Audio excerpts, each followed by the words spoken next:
les responsables de Félix Tshisekedi, les lots parti est, les alliés Kokamba Manangambo, les soldats, il y a FRDC, les alliés bongo gérés par les Ouazalés. Les Ouazalés ne basali kopé sa ordre. Les Ouazalés ne pangonde basali bakoti. Même il y a FRDC et c'est le gouvernement congolais, les commissions bango de Sikamana.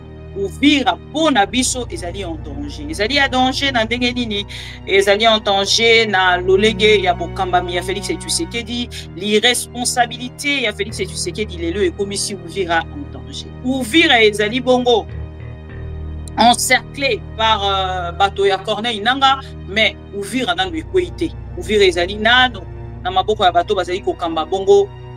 Pouvoir il y a Félix Tshisekedi na bawazalendo nini eleki na Uvira mokolo ya lelo nde esika na ligina telema bande ko balandi ya mama bibi nazongara na plateau na talisaka bino likambo ya bawazalendo tolobaki mpe tozali kosokela Félix Tshisekedi irresponsable qu'il était azwaki ba civil apesaki bango mandoki na kopesa ba civil mandoki Lelo Félix Tshisekedi est perdu. Ayebite soki ye moto akambaka bango. Soki pe bango batu bakambaka ye ayebite. Toute de fois, on a déclaré na ebisaka bino ke bawazalendo bazali bombe ya retardement contre la République démocratique du Congo. Pourquoi na lobaka yango? Parce que bazali bato yo Félix Tshisekedi na yebaki ke akokoka ko gérer bango te. Si Félix Tshisekedi n'arrive pas à gérer de civils non armés s'il vous plaît. Il y a fonction publique. Ba ministre, bato union sobaza tout autour na ye nakati ya union sucrée salée. Lelo nanga morabiso tokende un peu kotuna. Entre le Ouazalendo et l'armée congolaise, nani azako gérer. Bande konanga ba Ouazalendo oyo. Batomboki. Pourquoi batomboki? Félix Tshisekedi a uti kopesa poste na ndeko ya mobali. Ndeko oyo bapesi poste. Tango bapesi poste, Félix Tshisekedi ye moko moto a nommé. Omoni o Kabila Rwandais. Kabila est un étranger. Kabila est un étranger. Nani lisusu. Oh nani. Fayulu est un étranger. On a ni Katumbi est un étranger. Soi-disant Félix Tshisekedi est un Congolais. Et soi-disant père et de mère. Parce que yon n'a pas pointé du doigt. Moto yon s'entend na zolo moulaï, soura, moulaï, olobi kaza rwandais. Comment on koki kokende kotia cette personne na moment où tension ezali na kati ya Uvira. Na yebisa kabino matin midi soir. Ba wazalendo bazali bombe ya retardement pour contre Félix Tshisekedi. Même ataba pour parler au Félix Tshisekedi aza kokende. Tokotuna na biso na bino. Lelo ba wazalendo wana ba komi problème pour Félix Tshisekedi.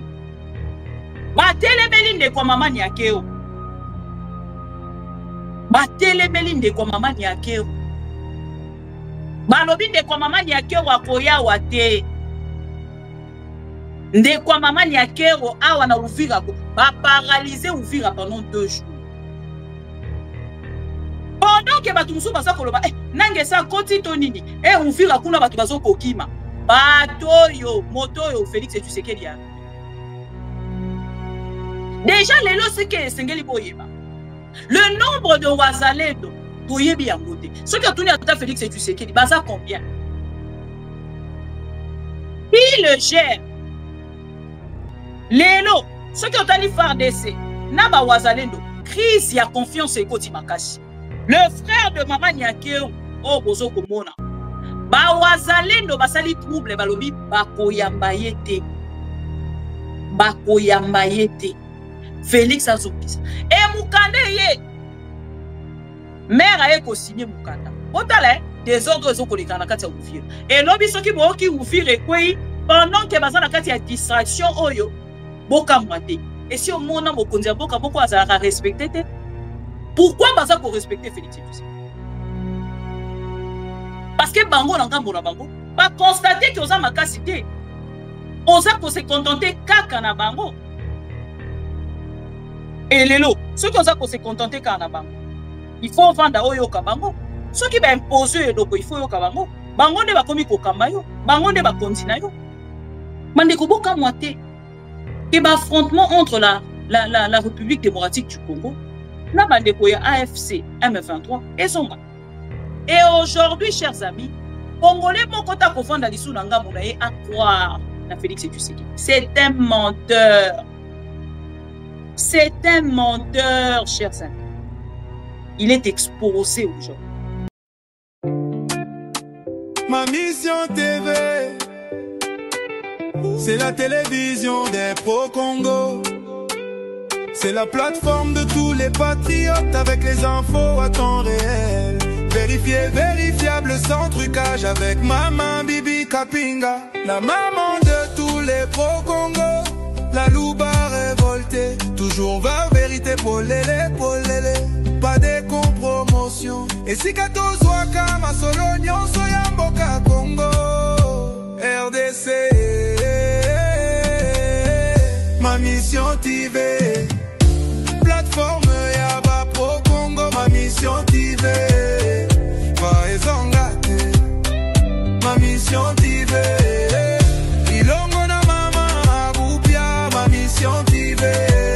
Ezika tozwa kabasango ya solo, ma mission TV. Mission na biso, bokangola mi ya Congo.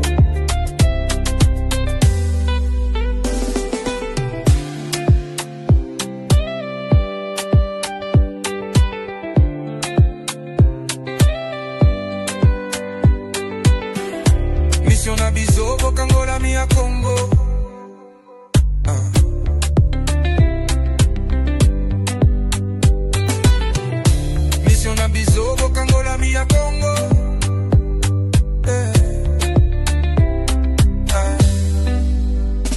Mission na biso Kangola mi ya Congo.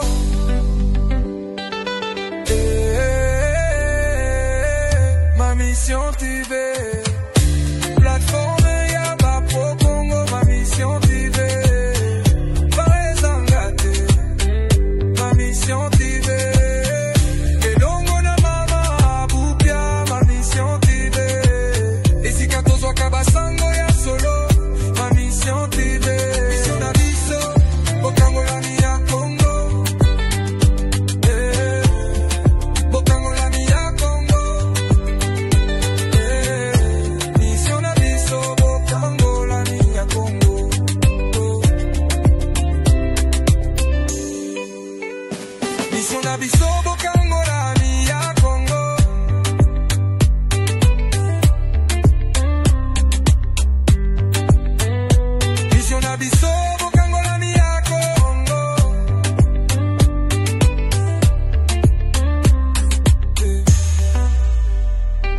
Biso Bokangola mi ya Congo.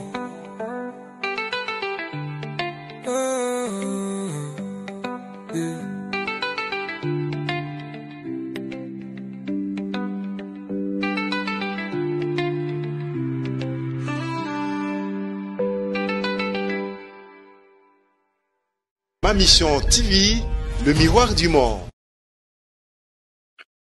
Beauté, Balandinho sur ma mission TV, le miroir du monde, Bisikanya Sobozwami, Topé Sibino, merci pour la fidélité et confiance au besoin qui sera bongo, Nabiso, Tozo, To Yaka, chaque jour pour la Topé Sabino, bongo, information, Makambe Zali Bongo, Kanamboka, Kogo, maman Bibi Kapinga, la maman de tout le pro-Congo, Nazon qui sont Mokolo Alelo, pour qu'il soit solo ensemble, Nabino, depuis Mokolo Atongo Alelo, Ouvira, et Zali Bongo, Kondo Bwana menini ezali koleka ba ebele penza bazali kobenga biso na téléphone.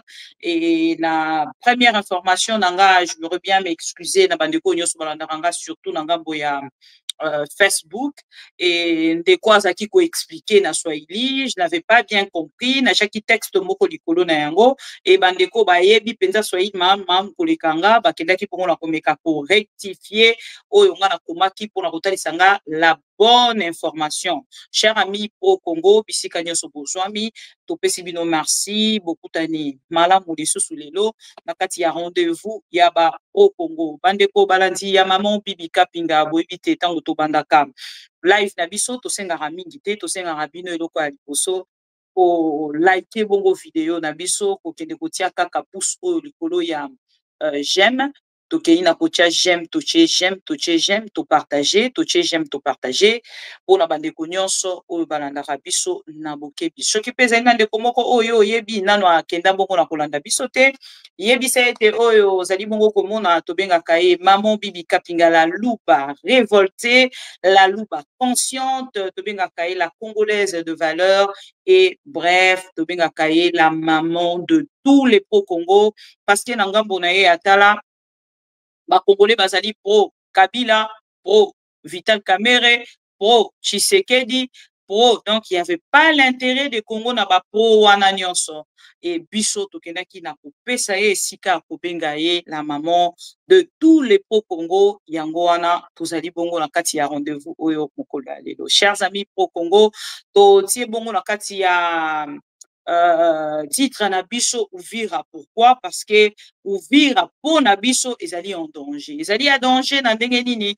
Ezali en danger na lolenge ya bokambami ya Félix Tshisekedi, l'irresponsabilité ya Félix Tshisekedi lelo ekomisi Uvira en danger. Ezana bato mosuba kotuna mama Bibi est-ce que Corneille Nangaa azwi Uvira? Ngana kopesa bino information pe na kozongela pona koyebisa bino te Uvira ezali bongo encerclé par bato ya Corneille Nangaa, mais Uvira nanu ekwete. Uvira ezali nano na maboko ya bato bazali kokamba bongo pouvoir ya Félix Tshisekedi na bawazalendo. Nini eleki na Uvira mokolo ya lelo nde esika na lingi na telema po ke to continuer et to kokende bongo na ko continuer na makambo mosusu mosika penza. Bandeko balandi ya maman Bibi nazongaka na plateau natalisaka bino likambo ya bawazalendo. Tolobaki pe tozali kozongela. Félix Tshisekedi, irresponsable qu'il était, azwaki ba civil, apesaki bango mandoki. Na kopesa ba civil mandoki, lelo Félix Tshisekedi est perdu. Ayebi te soki ye moto akambaka bango, soki pe bango batu bakambaka ye, ayebi te. Bandeko bozali komona bokoyoka bango, et na ko interpréter parce que bazali koloba na Swahili. Nini eleki na kati ya Uvira, ça fait 2 jours il y a perturbation na kati ya Uvira. Pourquoi il y a eu perturbation? Bato epele ba kolingana ngambo na bango ba yeba nde to kokende sikoyo na ba interview ya bandeko o boyo kabango et bongo nga na kozonga pour que na tiawe ezali bongo réflexion nanga. L'irresponsable Félix Tshisekedi lelo parti est o ezali kokamba na ngambo ya ba soldats ya FARDC ezali bongo géré par les Wazalendo. Les Wazalendo bazali kopesa ordre. Les Wazalendo bango nde bazali bakonzi. Même il y a FARDC et c'est le gouvernement congolais nde komisi bango de Sikawana. Ça ne vient pas de moi. Vous allez suivre des vidéos, vous allez suivre le texte. Oh, monsieur le maire a commis mokolo ya lelo.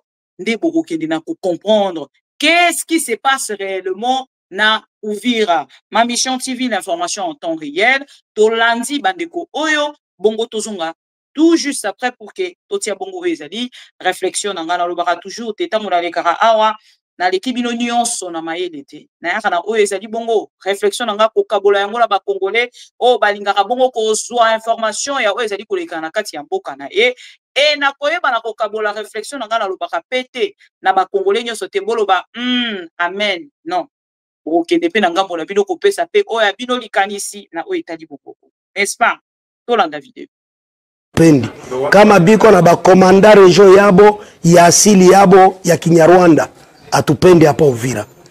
Kama biko na ba general yabo ya wapi atupendi hapa Uvira. Na bayo bakishatuma sura yenye atupendi hapa Uvira, vraiment bitu itaharibika sana. Ina desordre ilipikuwa hapa juzi siku ya kwanza ilitukera sana. Na basiongeze tena ile mambo. Bakishongeza ile mambo wana pendi kama biko na bakomanda region yabo ya asili yabo ya Kinyarwanda atupendi hapa Uvira. Kama biko na ba general yabo ya wapi atupendi hapa Uvira. Na bayo bakishatuma sura yenye atupendi hapa Uvira, vraiment bitu itaharibika sana. Ina desordre ilipikuwa hapa juzi siku ya kwanza ilitukera sana. na basiongeze tena ile mambo. Bakishongeza ile mambo wana aletwa hapa Gasita. Olivier. Tunaambia gouvernement yetu nationale ya Kinshasa leo itariki 2 ya mwezi wa kenda. Ndio. Huyu Mnyarwanda muirijanse ningali mukazi siachoka bado. Hapa ni Uvira ndio kwenye nikisha. Kabla hayatoka hapa Uvira. Kabla hayatoka sitaacha hiyo Uvira. Na chunga resultat yenye tatoka kwa komanda secteur kwa komanda regional kwa hii mida liko naongelea. Kabla hayatoka kesho tena takuwa moto kulinzanza. Ndio kiongozi. Mpaka nione ya kwamba anaondoka hapa. Kenya naomba serikali yetu. Mimi mwenyewe Fieka Adui James Mioyo. Nitamubeba kwa heshima yake kubwa. Na jeshi letu FARDC na wengine wa viongozi wa kizalendo tunamshindikiza, tunamvusha frontier aende Burundi, akamate usafiri aende kwenye alitoka. Kama leo hii siku ya pili tariki 2 kama hatoki hapa leo, kesho tena hakuna activite itafanyika Uvira. Mwenye naongea ni Fieka Adui James. Mimi siko mtu wa kusema ya kwamba nichunge. Unikamate adui, Mungu anajua. Mungu ni kibambazi yangu. Vizio yangu ni kutetea population yetu ya Uvira. Vizio yangu ni kudefendre nchi yetu ya Kongo. Banyarwanda kama vile Gasita ndio wenyewe wako wanauisha FARDC wazalendo raia ya nchi ya Kongo. Lakini serikali yetu haiangalii vile.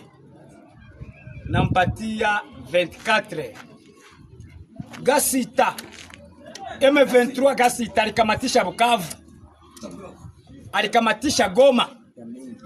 Ni yeye Sud Kivu yeye ndio anapenda tena ianguke, na ndio maana wamemleta hapa Uvira. Vision ni kubalikanize este ya Kongo. Na iomba serikali ya Kinshasa muirijanse kumuondoa Swandiza General Gasita Mtusi ambaye anajiita ni Mnyamurenge. Hakuna kabila Kinyamurenge. Kongo tuna 450 tribu tu. Ndio yanayua. Mwa ile 450 tribu watuletee mmoja tutatumika naye kwa heshima, lakini naomba serikali ya Kinshasa kumuondoa huyu M23 Gasita Olivier hapa. Wanda ambaye analetwa hapa Gasita. Olivier. Tunaambia gouvernement yetu nationale ya Kinshasa leo itariki 2 ya mwezi wa kenda. Ndio. Huyu Mnyarwanda muirijanse ningali mukazi siachoka bado. Hapa ni Uvira ndio kwenye nikisha. Kabla hayatoka hapa Uvira.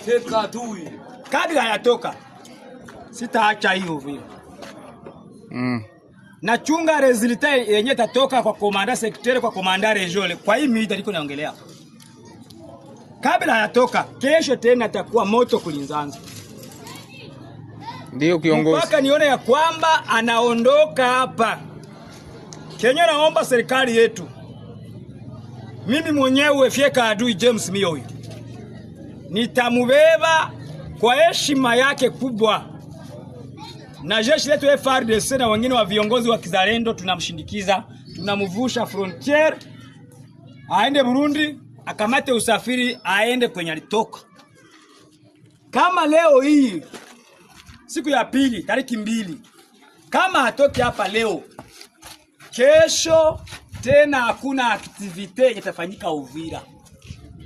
Mwenye naongea ni Fieka Adui James. Mimi siko mtu wa kusema ya kwamba nichunge. Unikamate adui, Mungu anajua. Mungu ni kibambazi yangu. Vizio yangu ni kutetea population yetu ya Uvira. Vizio yangu ni kudefendre nchi yetu ya Kongo. Banyarwanda kama vile Gasita ndio wenyewe wako wanauisha FARDC wazalendo raia ya nchi ya Kongo.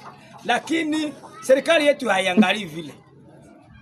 Nampatia 24 Gasita M23 Gasita alikamatisha Bukavu, alikamatisha Goma. Ni yeye Sud Kivu yeye ndio anapenda tena ianguke, na ndio maana wamemleta hapa Uvira. Vision ni kubalikanize este ya Kongo. Na iomba serikali ya Kinshasa muirijanse kumuondoa Swandiza General Gasita Mtusi ambaye anajiita ni Mnyamurenge. Hakuna kabila Kinyamurenge. Kongo tuna 450. Bolandi bango. J'espère que Bolandi. Lelo nanga morabiso tokende un peu kotuna. Entre le Wazalendo et l'armée congolaise, nani azako gérer armée congolaise? Bande kotokei sikoyo na oyo toyebi sarabino. Toute de fois, on a les Karahan, et Sarabino ke ba Wazalendo bazali bombe ya retardement contre la République démocratique du Congo. Pourquoi na lobaka yango? Parce que bazali batoyo, Félix Tshisekedi na ebaki ke akokoka ko gérer bangote. Si Félix Tshisekedi n'arrive pas à gérer de civils non armés, s'il vous plaît, il y a fonction publique. Ba ministre, batoyo union so baza tout autour na ye, na kati ya union sucrée salée. Il y a monsieur Kazadi qui se réveille un bon matin. Aye pour la bande ko ebi ke ngala soutenara Mutamba te depuis akeda côté isolé. Mais qui respect oyo Mutamba azwa na Félix Tshisekedi ezala ki déjà boye na misukola kisake Félix Tshisekedi n'est pas un homme avec qui okoki ko travailler na maboko polele, c'est-à-dire atikeli yo portion ya pouvoir na yo o gérer yango lolenge esengeli. Na yebaki ke Mutamba ko se retrouver te. Déjà comment na attitude ya mi ya Félix Tshisekedi koya koloba na part na ye ke non Félix Tshisekedi alobaki Mutamba ndenge azali wana ye na part na ye azali ko gérer réseaux sociaux, ko gérer tension o ezali na réseaux sociaux ya makambo etali lampadaire na forage yango batikaki ye atia mukanda koloba ke Félix Tshisekedi bakokanga ndeko nani interdiction ya sorti na aéroport ya monsieur Nicolas Kazadi. Koyoka déjà l'ami du chef de l'État aya ko manquer respect na mokonzi ya justice, c'est-à-dire le ministre ya justice, ministre d'État pe garde so bakende ko manquer respect na ami ya chef de l'État parce que yazali ami ya chef de l'État. Non. Manque ya respect ya Mutamba. Et là, qui ça qui déjà que Mutamba pour représenter et l'autre côté na pouvoir ya Félix Tshisekedi. Na yeba qui déjà que Mutamba pour représenter et l'autre côté aza insignifiant. Mutamba ebisa ki nga zonga Kinshasa. Mutamba me demande Bibi, il faut retourner à Kinshasa, il faut retourner pour travailler pour ton pays. Une seule question, na tuna na Mutamba. Mutamba, si tu sais qu'il te demandait aujourd'hui de m'arrêter, de me mettre en prison, ou il donnait des ordres pour qu'on m'arrête, Oroye Bisaba Congolais dit, Oroye Bisangani, oh non, c'est le chef de l'État, je n'ai pas le choix. Mutamba me demandait de retourner à Kinshasa. Oh non, il faut revenir, vous voyez, vous êtes jeune, moi aussi je suis jeune. J'ai dit oui, je sais, vous êtes jeune. Je veux bien vous soutenir, mais ces pouvoirs-là, ça ne colle pas avec moi. Je veux bien retourner au pays, mais pas avec ce pouvoir des inconscients, Mutamba. Mutamba bako liayo. Mutamba, tatu Mutamba. J'espère que si qu'on vandi, attention que otali elobelinanga, otali attitude, et en fait, des akanda o pesanga na ko croire na mutu lokwa Félix Tshisekedi. Il y a des personnes autant que na part na bango tant bazota nga bazoloba mais maman Bibi awelela ni na Mutamba non ngana zara na problème moko. Quand je conseille une personne ce qui Mutamba démissionnaka chers amis mais lelo biso na bino tozo betela Mutamba maboko en continuité il nga qui stopper te il nga qui continuer il nga constant et il nga constant acte moko ya bravoure elingi kotombola Mutamba 2028 alingaki pena postuler et ba Congolais ba soutenir rien non les du progrès au bayaki na ndako mwa lisasi moko bakimi banda 3 heures ti lobi ba été non elingi ezala pena tous les Congolais derrière Mutamba. Pourquoi? Parce que na part na ye asali acte moko oyo batata mikolo baza kokoka kosala te. Mais malheureusement boye bisanga siko soki Mutamba na yo kaka ye bon soki ye déjà yo kaka conseil nanga ya ko démissionner tant ba manquer respect na bi c'est excellence démissionne. Vous êtes des jeunes aux en avenir rebelle liboso na yo na kati ya cercle au koti ya miyibi ba koti kaka yo jamais au travailler Mutamba yo kaka ngate.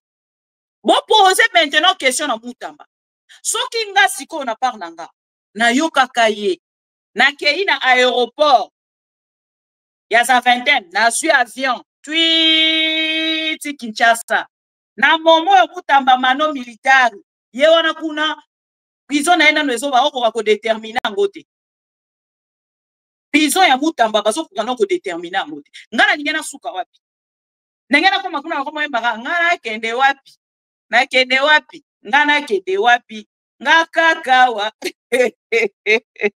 non bande kolanga boyebi ba sens nyonso na mutu soki ezo sala mutu azala ka influencer de l'autre soki mutu no ezo sala na ba sens nyonso mutu ko influencer akozala te.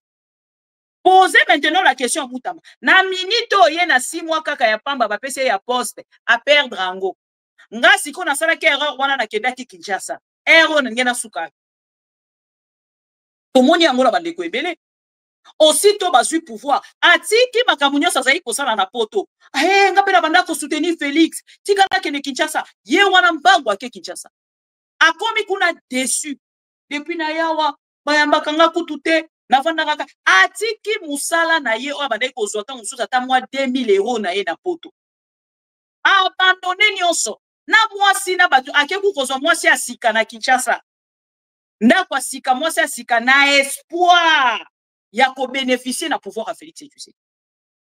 Et les loto lali to la muki ba se retrouva te. Tozana ndeko na biso pe ya sona. Ndeko Chatumba. Bandeko nanga la vie n'a pas de brillant. Il faut bien réfléchir avant de faire quelque chose. Et loko nyonso soko lingo sala yango il faut réfléchir. Lelo ndeko na biso Chatumba tozo lela e. Mais soki Chatumba vanda ki na poto. A garder image na ya mwana ya diaspora. Combattant ya diaspora. Je ne dis pas totalement que parce qu'il y a qui na Kinshasa nda akufi nyonso ezalaka mabongisi ya Nzambe mais un visionnaire amona kapé loin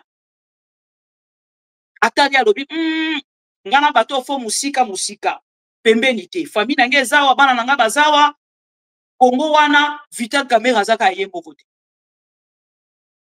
Vital Kamerhe zaka yembo kote bato bazé ebele la kati ya pouvoir wana bato ebele baza na kati. Et lelo nangambo na biso na bino botala bomoni esika tokomi ndeko na biso a perdre vie na ye tolo mwana ndeko Chatumba tozwi o mususo ya UDPS o ya kufaki komone nani Serge Bekazwa Serge o ya UDPS komone susu nani Alain Sanga Takai o ya UDPS akufaki komone nani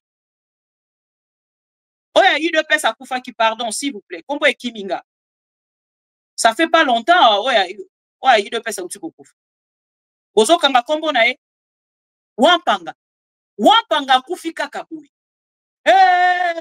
donc o komona kuna ba ko welela ba konzi bazo welela ba oyo balandira se bazo welela ba oyo pe bazana CAC bazo welela mais boye bisanga bozo mona que y a rien du peuple d'abord boloba kana biso le peuple d'abord. Bozala ki na ba interview na bino sur le peuple d'abord. Mais les autres komona ndenge bozo bomana. Ala ndenge bazo bomana. L'UDPS n'en parlons même pas. Dans l'UDPS même, ce qui est otali Wapangati qui États-Unis d'Amérique. Quoi que des Rolanda pouvoir il y a Félix Tshisekedi. Atiki États-Unis. Pour qu'il ne kolanda pouvoir il y a Félix Tshisekedi. Ake kotika na fine mobimba. Na simana eba na soki 22 enfants, un père de 22 enfants, na ke de kotika bana nanga pour na kolanda pouvoir moko na Kinshasa. Même ba Jean-Claude JC Mubenga soki Mubenga. Wa Mubenga wana nyonso pourquoi batika te bakenda totalement na Kinshasa? Parce que de loin déjà bazomona ke ba Félix baza ba aventurier. Ils ne sont là que pour voler. Bango peso ba moni mo espace moko na moi une semaine moko na osala pa mundele te. Akei na Kinshasa, ake komuna ba Félix Tshisekedi abeti moi matolo. Moi il y a 2 semaines, bakangiseli moi ba 1000 euros soki 500 euros, azu akangisi azongi poto yo kovanda na famille. C'est tout ce qu'il fallait qu'il bande kona biso basa. Mais bango bakendaki bakota na kati ya ba ministère. Bato nyonso basaki na Kinshasa. Bamoni yo uti na poto oye. Yo kanti bako considérer combat na yo. Zou e koti. Après au-delà ya zou wana. Liwa elandi sabi. Kindoke koti. C'est ça en fait la réalité. Or, ce qui va conduire na bango moko. Tango yo uti poto batali lolengo tikeli poto. Si oye na Kinshasa, papesi yo une grande considération avec une fonction. Oye kosunga yo, ekosunga bato baza na sima na yo, ekopesa yo toza na musika ya bato ba ko tia kindoki na kati ya pouvoir na yo. Ya poste na yo. Ya fonction o bapesi yo. O komona ke eko épargner yo na makambo ebele. Parce que na kati ya makambo otiki poto, oye Kinshasa, bande kopé na famille, ba ko kanta ta mususu eloko ya malongo eza wana. Nzoki eloko ya malongo eza te. Oyaki na yo kaka pona kosala plaisir na muto wana mona ke ngana bande ko soutenir ye. Et l'autre à Kinshasa a eu pouvoir na yepe kotala ye. Donc ça fait très mal encore, très mal. Très mal. Courage à nous, peuple congolais. Autant nous tous comprendre, oh non, va comprendre, to sunga bango et kozala important, chers amis. Et ça là qui parenthèse pour na bande konabiso epelé. Oh baza ko croire que le pouvoir de Félix Tshisekedi soi-disant eza pouvoir ya peuple. Tozongi na kati ya o to bengi le peuple d'abord. Tozongi na kati ya o to bengi le wazalendo. Bande konanga ba wazalendo oyo batomboki. Pourquoi batomboki? Félix Tshisekedi a uti kopesa poste na ndeko ya mobali. Ndeko oyo bapesi poste. Tango bapesi poste, Félix Tshisekedi ye moko moto anome. Bomoni o Kabila Rwandais. Kabila est un étranger. Kamer est un étranger. Nani lisusu. Oh nani. Fayulu est un étranger. Oh nani. Katumbi est un étranger. Soi-disant Félix Tshisekedi est un Congolais. Et soi-disant père et de mère. Parce que yo na part na yo zo pointé du doigt. Moto nyo soza na zolo Moulaï, Soura, Moulaï, olobi kaza Rwandais. Comment on koki kokende kotia cette personne na moment où tension ezali na kati ya Uvira? Chers amis, ceux qui bomoni bato, bakei na ngambo la bango ko bomana na kati ya Uvira mokolo ya lelo. Déjà sengeli boye bake na kati ya oto bengi bongo ba wazalendo kindoki ezali oto bengi gestion na bango. Nani ako gérer bango? Nani ako gérer bango? Na yebisa kabilo matin midi soir. Ba wazalendo bazali bombe ya retardement pour contre Félix Tshisekedi. Même ataba pour parler au Félix Tshisekedi aza kokende. Tokotuna na biso na bino. Lelo ba wazalendo wana ba komi problème pour Félix Tshisekedi. Ba telemeli ndeko mama ni akeo. Ba telemeli ndeko mama ni akeo. Ba lobi ndeko mama ni akeo akoya wate. Ndeko mama ni akero awa na Uvira ko ba paralyser Uvira pendant 2 jours. Pendant que batu musu basa koloba nange sa koti to nini Uvira kuna batu bazo kokima bato yo moto yo Félix Tshisekedi ya. Déjà lelo c'est que sengeli boyeba. Le nombre de wazalendo to yebi yangote. Ce que tuni ata Félix Tshisekedi baza combien? Qui le gère? Lelo, ce qui ont allé faire d'essai, na ba wazalendo, crise ya confiance et koti makasi. entre bango mibale déjà bakomi kobunda kimia eza lisusu te boutaki kolanda oyo elekaki na Bukavu e na Beni na Ituri bomonaki oyo elekaki na Ituri avant Ituri esalami combien de fois na kati ya Uvira babundaka kaka na basoldat olie babundisa baennemi bazobunda na basoldat ya FRDC bazokowelela leadership bango bakamba FRDC parce que lelo na part na bango baza komi mona ke bazali déjà bazali autonome na koyi koluba bami geraka bango poko moto apesaka bango ba ordre te parce que ba continue bango bazali na kati ya ba trafic ya ba or makambo epele ya ba minéraux ya République démocratique du Congo et lelo bande konanga soki otali ba wazalendo ils sont tout un problème aujourd'hui contre la République démocratique du Congo. Lelo nanga mona bango bakomi ko revendiquer déjà mbongo na bango bapesaka bango. Pas plus tard que quelques mois babande ko réclamer mbongo na bango na maboko ya oya mukuse o nani Bitakwira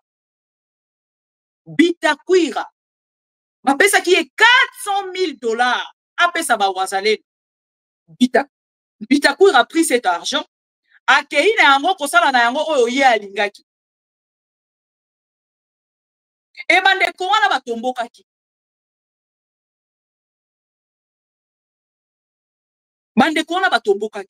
epe oyo Félix Tshisekedi akokende koluka na doa nga nalobaki omonika ndenge basimpose balobi na Félix Tshisekedi moto oyo aniata makolo na ye balobi soldat oyo Félix Tshisekedi akuti konome bokolimbisanga na kangi kombo na ye te ye wana elongi na ye bomoni boke koluka kombo na ye balobi soki Félix Tshisekedi ameki kotinda ye makambo elekanaki na Bukavu makambo elekanaki na Uvira na Goma nyonso wana ezali par rapport ya Félix Tshisekedi ndenge alingaka kogere makambo na lolenge soki akoinsiste kaka gestion ya bawazalendo ezala sur na se ya basoldat bango na ngambo na bango bakotikela Félix Tshisekedi te makambo esala malolenge oyo ezosalama parce que Congo eza ya bango balobi muni ya mulenge ngakuna olinga koloba muni ya mulenge te balobi les frères de maman Denise ne peut pas venir à Uvira eza pona ba Congolais awa okotindela biso c'est que oza complice ya Corneille Nangaa alors tika ko reprocher Corneille Nangaa c'est que ça ba corps na yo uti ko signer na doa babalukeli Félix comment nani Olivier Gassita.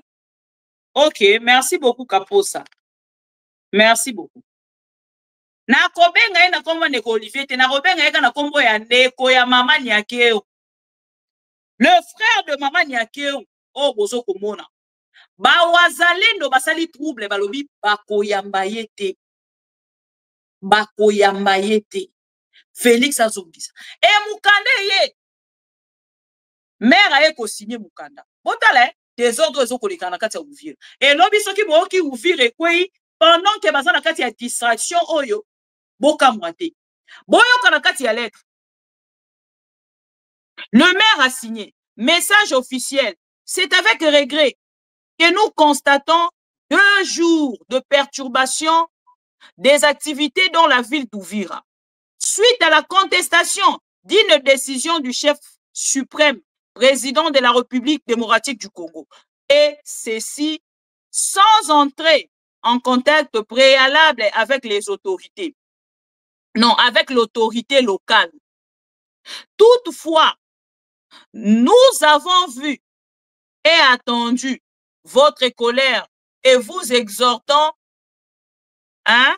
Bon, c'est la pardon, la photo. Oh là là, eza ko empêcher nga na mona malamu. Voilà. Toutefois, nous avons vu et attendu votre colère et vous exhortons à mettre fin à la manifestation de la colère pour ainsi privilégier la raison. pour l'intérêt supérieur de notre pays et en particulier celui de notre Uvira et sa population. J'invite les organisateurs à une réunion d'urgence pour une concertation rationnelle et constructive ce vendredi 5 septembre 2025 à 10 h dans la salle de la mairie d'Uvira. Pour l'amour et l'attachement à notre patrie, à un sens de responsabilité, le respect de nos institutions et du garant de la construction, garant de la République, pardon. Construisons notre Uvira dans la paix et non dans la violence. Paix à Uvira le 4 septembre 2025, le maire de la ville à l'intérim. Voilà. Kifara Kapenda. Voilà. Maire adjoint. Yemoto asike mukaka.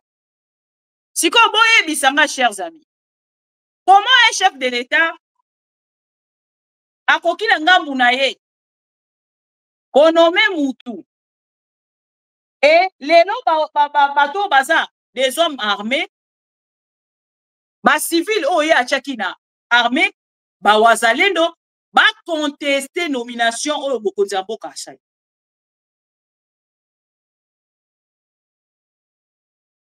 Comment mokonzi ya mboka akoki kosala choix na ye sur la personne? Ndenge balobaka na pouvoir discrétionnel ya chef de l'État. Pouvoir discrétionnel ya chef de l'État. Et poni les frères de maman Nyakeru et les wazalendo Katamba cœur. Watrambla cœur. Et Uvira kuna ekeye zongi. Bango nyonso bazoya kokebisaka Félix Tshisekedi. Mokonzi ya mboka, mokonzi. Et si omona mokonzi ya mboka moko azalaka respecté te? Pourquoi baza ko respecter Félix Tshisekedi? Parce que bango na ngambo na bango ba constater que oza makasi te. Oza ko se contenter kaka na bango. Et lelo, ceux qui oza ko se contenter kaka na bango, il faut vendre oyo ka bango. Ceux qui ba imposer eloko, il faut yo ka bango. Bango nde bakomi kokamba yo, bango nde bakonzi na yo.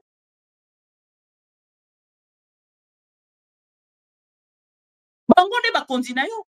Bakoki ko recruter moto bango balingi, bazui bakotisi na kati ya ligne na bango, muto akoloba na bango azate. C'est les wazalendo.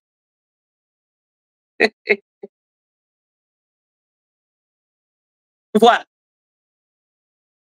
Alors, chers amis, je pense que Nangambo a Félix Tshisekedi akofongola makutu ayoka décision ba wazalendo basu. Parce que déjà ba paralyser ville ya Uvira pendant 2 jours, espérant que Félix Tshisekedi akoyoka mbela na bango. Soki ayoki mbela na bango te, ba ko continuer ko sala trouble. Et tant ba ko sala trouble, esengeli bozonga na ngambo na bino boye. Que frère ya mama wa Nyakeo, oh Félix Tshisekedi a usi ko nommé akoluka kende kuna. Mais tant que kende kuna tant musu bango ba ko maîtriser ba tiena se. Po ba lobi atika la rocha makolo kuna. Lobo mona ke na ngambo yo. Ndeko Corneille Nangaza kokamba na Nord Kivu, na Sud Kivu. Et une autre partie ezali gérée na banani na ba wazalendo. Là, c'est les wazalendo qui donnent de l'ordre maintenant à Félix Tshisekedi. Ils donnent l'ordre à Félix. Alors, mutuana koniata awate to lingi pe komona yete. Félix Tshisekedi a kolobani. Azane loko akoloba. Boye bisanga, qu'est-ce que Félix Tshisekedi a koloba? Bango ba décider. Et Félix a kolobani, il n'a rien à dire. Oh, Félix Tshisekedi a kosala kaka. OK. Alors, ça va même coup que je n'étais pas informé. Awazachouba Tomboki. Félix Tshisekedi a revu ça, je n'étais pas informé. Alors, ça le même coup que non, même signature, wana. Et ça, papier, moi aussi, na signaki. Oui, bitan Willy, Bakonga, qui va en prison. Totuni tolobi maintenant il y a signé la grâce présidentielle. Oh non, Patrické, grâce présidentielle. UDPS Marambo sali biso na pouvoir na bino. Vous nous avez escroqué pendant des années. Moralement, vous nous avez escroqué pendant des années. Et les lots n'a pas en abino. Bokei bovandi. Bozo c'est la paix. Namoni babandi théâtre mokowana. Au 2028, Ndeko Jean-Pierre Bemba président. Ah ouais. Quel rêve. Waouh. C'est un bon rêve. Ça vous révèle debout, hein? Ah ouais. Donc, Jean-Pierre Bemba Tindi Bino à lobby. Oh, Tebo Banda déjà campagne. Yangai président de la République. Ah ouais. N'est pas mon Jean-Pierre Bemba Moutou à la télévision. Chaîne ya radio. Na Kinshasa kuna. Azui papier. Abandi Kotanga. Oh, nani yoyo. Azakutu Congolais. Jean-Pierre Bemba soit pouvoir na Kinshasa wana. Ah! Wana ke est, oh, ake Équateur. Hein? Ake est, oh, ake Équateur. A su pouvoir en retenir. A su pouvoir en retenir. Jean-Pierre Bemba a su pouvoir na Kinshasa. Ah ouais. Ok. Voyons voir ce que ça va donner. Voilà. Dans la bande de nous avons une information sur Oeza Kolekana na kati ya Uvira. Information, il y a Makambeza Kolekana na kati ya Uvira. Yango wana oyo na Pesibino, Félix Tshisekedi et consort. Pas un problème. Bawazalendo batomboki. Bawazalendo batomboki. Et na part na bango, balingi ata oyoki eloko. Bande comme ça, ba mama bibi. Ba négociation est comme na niveau ni. Il y a Uvira, il y a Doha. Selon l'information dans ça nango. Félix Tshisekedi a accueilli comme maître ko répondre te na o ezali bongo libération ya ba prisonnier ya AFC M23. Pourquoi na koloba yango? Ba kei ba signaki mokanda o ba benga ki mesure de confiance pour que ba songa moto na moto asala part na ye. Ndeko Corneille nanga kendaki abimisi 1400 prisonniers ya Félix Tshisekedi o bazalaki na Goma baye Kinshasa. Et Félix Tshisekedi na ngambo na ye esengelaki a libérer pe 700 na part ya ndeko Corneille nanga azongisela bango ndeko Corneille nanga na AFC.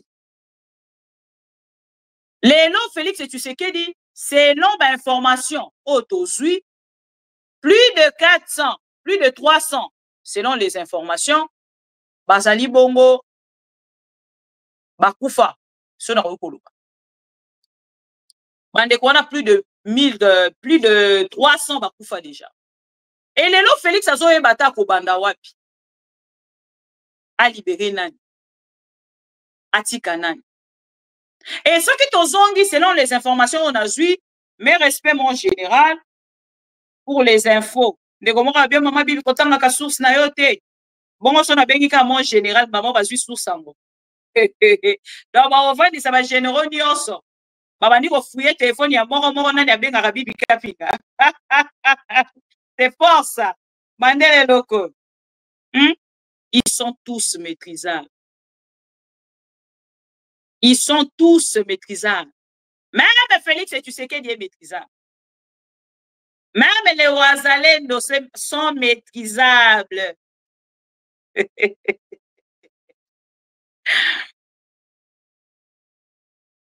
Ba généraux et belé, oh Félix Tshisekedi akanga.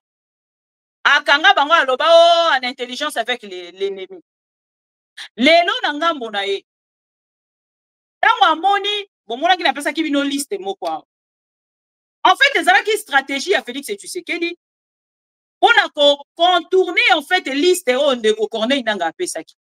Parce que liste on de Corneille nanga pesaki, il y avait aussi des généraux. Parce que un azotala na part na ya lobby, ba généraux wana nyonso na kanga Corneille nanga répondre bango na kati ya liste na ye bakanga bango kala chers amis ba accusa bango sans enquête sans preuve bakanga bango batia na prison si lelo basamba te général Yav Filemon asamba te mokolo ya lelo baza ebele liste eza molai ebele mpe bakufi na kati ya prison ya Makala et prison ya Ndolo na Demia mususu aneya et lelo soki batali bango na Félix Tshisekedi bazongi sima ndeko Corneille ndanga azotala te Félix Tshisekedi akenda kosala tala ba concession ebele mais lokola kolinga kolongola yango te otali résolution oyo basala na Assemblée nationale otali procès oyo basalaki contre ba Corneille otali lisusu oyo ya ba arrestation ya ba généraux na bato nyonso ya Corneille nanga liste eza mwa molai elibere bato akolibere te esala boye nakosala te nini boye nakosala te derrière même ndenge eza boye auti kosala déclaration na yo autaki kobima lobi ngai ndenge naza boye Djadjidja voilà général Djadjidja par exemple ba généraux baza ebele Félix asali déclaration na yo alobi ngai kokende kosolola na libanda na kosolola te ba dialogue na bino bozoluka wana na aide o na ba médiateur ya libanda ngala kokende kosolola lelo Félix Tshisekedi je vois des gens hein oh mama bibi Corneille nanga lingi suso boma batu bemba ndeko nanga Félix Tshisekedi signe de choses azan un rapport de force T mais il accepte de son côté de ne pas respecter qui tue le Congolais. Parce que si ce n'est pas le cas, c'est mieux de combattre Corneille Nanga. Nenge ba Congolais musu baza kotali sa Félix Tshisekedi. Bunda une bonne fois pour que tu avances, que ozonga kasima, oye liboso, ozongi sima, oye liboso. Toyebi que ozo rêver au vent na kiti wana ti 2028. Mais par rapport à la situation actuelle du pays, Félix Tshisekedi, vous ne pouvez pas rester sur cette échelle. Et vous êtes conscient. Mandeko boka moite que l'affrontement entre la République démocratique du Congo na bandeko ya AFC M23 et Zonga. Boka moite parce que Félix Tshisekedi n'arrive pas à respecter. Et lelo kaka na kona ye moko bitumbeza lisusu. Koto ya zo bunda na ba AFC M23. Koto ya zo bunda lisusu na ba soldat ya Congo. Côté donc trouble koti na kati. Tozo yebate. Vous ne pouvez pas rester boto la kaka ya Félix Tshisekedi. C'est ce que lui il pensait. Tant oiseau qui est dans les États-Unis, tant oiseau qui est dans Doha. Félix pensait quoi? Il croyait que ce qui a commis, non, c'est toi le président de la République. Ces gens-là ne peuvent pas en aucun jour. Qui est celui-là qui peut m'interdire, moi? Akanisa qui ce qui a commis les États-Unis d'Amérique. ABC, richesse, après, qui est celui-là qui peut m'interdire? Qui est celui-là qui peut vous interdire, Félix Tshisekedi? Vous êtes le président de la République. Ndenge kako ko réclamer par la biso boye Félix, tout de suite tozo ke de kokangela onanga. Yo vanda na okimi. En fait, Félix a na posa muto soit charge na ye. Ya vandi neka na kiti ya présidence. Azane loko akosala te. Ya vandi neka na kiti ya présidence, mutu moko boye asu charge na ye. C'est ce qu'il pensait avec Sadek. Parce que ya zala raso azo solola na bato. Ye déjà zala makanisi na ye o ya azo kanisa na ba dialéloliste. Les faucons de Félix Tshisekedi. Et ces faucons-là, bango pe na part na bango ba olo ba déjà so ba moni ekaka ne ba mona ga ya kedaka na Russie. Bango so Pachi ke na Russie, bomoni ezo sila makambo ezo sila tozui partenaire a monene. Nzoke zai nongolo. Tant ba ko fuiter mukanda moko kuna Félix Tshisekedi atindi muya. Muya kendo olobe biso toyebi makambo wana te. Kendo ko lobanga na boyi makambo. Ce n'est pas un homme qui assume. Ce n'est pas un homme qui assume. Botala lelo. Journal lelo bazota lisabiso bazali suna doa. Mais auti koloba akeye médiation nyonso ya libanda alingi yango te. Vous avez des chats à fouetter pour que de ko fouetter ba chat na bino. Oti que la biso to sala makambo na biso na ndenge na biso ba Congolais. Mais là ils sont à Doha. Pourquoi ils cachent aux Congolais? Pourquoi ils jouent le double jeu? Pourquoi ils ont ça là? Netité. Ils jouent avec qui? Et puis ils pensaient nanga boulaye que a ko étouffer Corneille Nanga. A ko dribbler Corneille Nanga. Donc à Corneille Nanga pas yebi produit na ye Félix et Tshisekedi. Son produit. Félix c'est son produit. Ayebi tellement produit na ye Félix et Tshisekedi. Ayeba ke sika nini ko simba ye pour que Félix et Tshisekedi azonga simba. Ayeba ke sika nini ko simba Félix pour qu'azonga simba. Et lelo nanga boa Félix, il est perdu. À combien non, je ne vais pas négocier avec les Congolais inférieurs. Je ne vais pas négocier avec les Congolais qui collaborent avec les étrangers. Mais Yemoko, Doho est en banane, n'a pas étranger. Washington est en banane, n'a pas étranger. Donc les étrangers là sont importants pour Félix et Tshisekedi. Quand lui il a besoin des étrangers là, ces étrangers là, ceux qui Félix a besoin de Bango, il y a Kekoluka Bango. Là ça ne dérange pas. Quand lui il a besoin de Kagame, Bakekuta na ciel terrestre. Quand il a besoin de Kagame, à à Washington, terre terrestre, paradis terrestre. Mais Soki est commis Batumoussous. Les ennemis de la République. Bakekutanana ennemi à République. Bakekutanana ennemi à République. Bakekutanana ennemi à République. Wana comme bango bakekutana étranger. Bango bakekutana étranger. Et aujourd'hui, chers amis, Congolais mokota kofanda lisu na ngambo na ye à croire na Félix Tshisekedi. C'est un menteur. C'est un menteur, chers amis. Il est exposé aujourd'hui. Et tellement qu'il est coincé. Chaque jour. Il faut la ignorant pour qu'on croire na Félix Tshisekedi. Il faut la ignorant pour qu'on croire na Félix Tshisekedi. Netinga bono bando croire na Félix Tshisekedi ndenge. J'étais là ma vidéo. Il y a Félix Tshisekedi ya lokutana. Tala ba vidéo ya lokuta Félix. Bon c'est na chela bino moko hein. Bon na chela vidéo moko ya lokuta Félix hein. Boyoka lokuta Félix et banda de l'autre. Ba te bele ba Olanda Félix et Tshisekedi kalelo. Par contre lokuta Félix et Tshisekedi e banda de l'autre. E banda nango kala me bomande ko chango dekate. Lokuta Félix et banda kala. Kala chers amis. Mais beaucoup de Congolais, babane ko chango kate. Beaucoup de Congolais babane ko chango kate. Bon c'est pardon.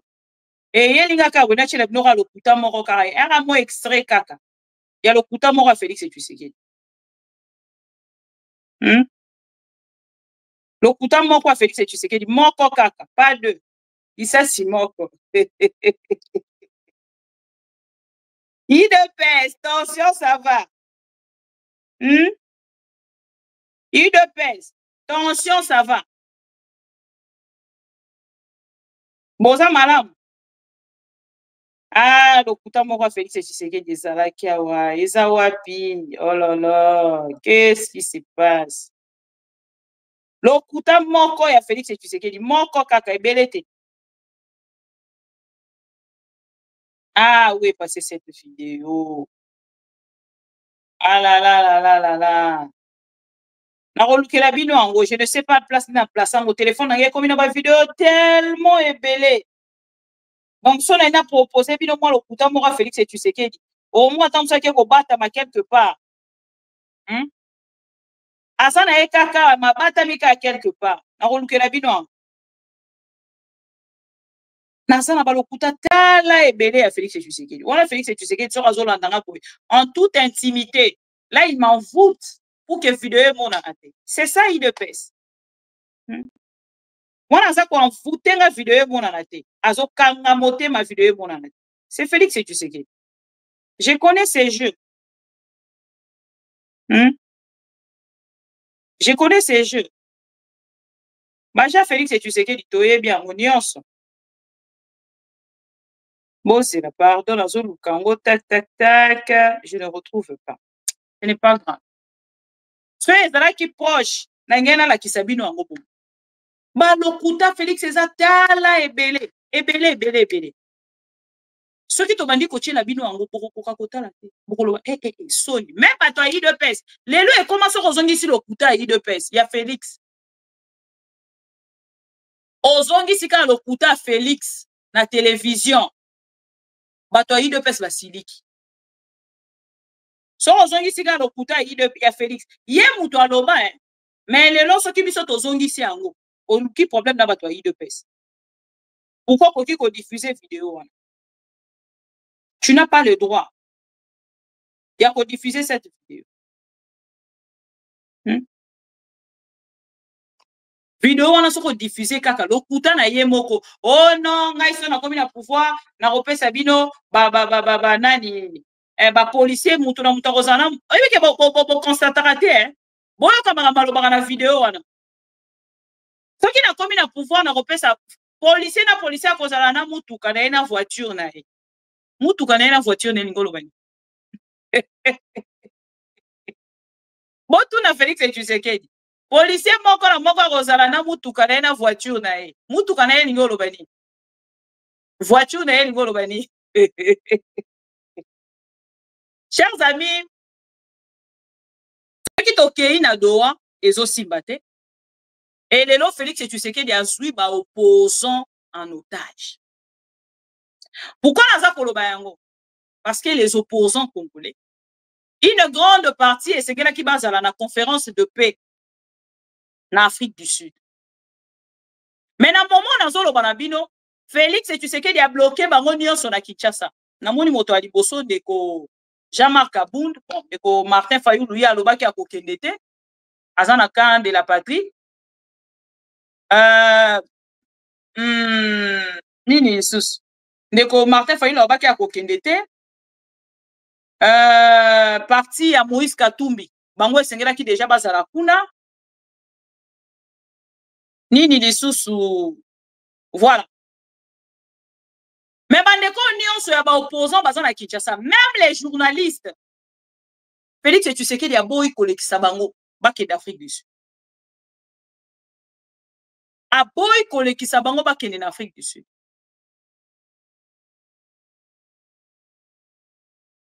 A boyi kotika bango bazwa nzela ya kokende ko participer. Donc ba opposants ba komi ko vendre le roi bana ya Félix Tshisekedi. Et personne oyo kono batomboki basali mo attitude na Kinshasa ngokuna basala mo masse bima tout ça et tout ba contester. Papa dit on va pas partir en Afrique du Sud. Retournons à la maison. IDPS viva. Parce que déjà ndeko Martin Fayulu likambo ya conférence wana basali 3 communications. Je ne sais pas ce qui bango moko ba se renda qui compte. Que basali 3 communications. Ya liboso ndeko Martin Fayulu. Mais pendant ki ba bimisi mokanda ndeko Prince Penge ngala kokosela mutu likambo te. Pona za na partage na ye a. Atie information que bango ba kokendete soi-disant ba bloquer bango na aéroport. Tomoni a deuxième information ndeko Kitoko. Ndeko Devos Kitoko a écouté les informations wana lobi non bango information wana les informations à lokuta bango batikali kopesa information wana. Mais ngede kelinga ndenge nini ndeko Prince Penga kopesa information o ya pesi ndeko comment il s'appelle Kitoko pa yena oya après 3e jour tout le monde dit que Mukanda pena décidé et bimi décidé lobby nous n'allons pas participer na conférence ya paix o ekosalema na Afrique du Sud na compte ya messieurs tac ba signé décidé Martin Fayulu le président. Et ngi koloba kendeko Martin Fayulu azali wapi na camp de la patrie et koyeba ke Félix Tshisekedi nanga munaye aloba ki ako participer te. Ande konanga peut-être batu epelé na moni batu ayi de pes. Non, to pas dialogue na Afrique du Sud. To pas dialogue na Afrique du Sud.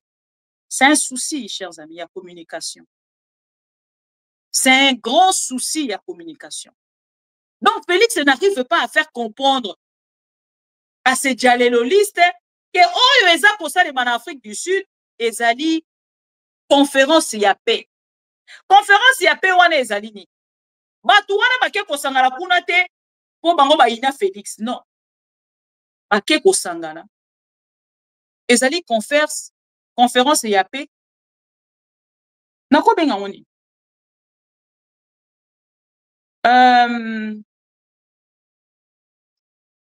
En fait, bavandaka na kati ya conférence wana ba discutaka sur makambo ebele.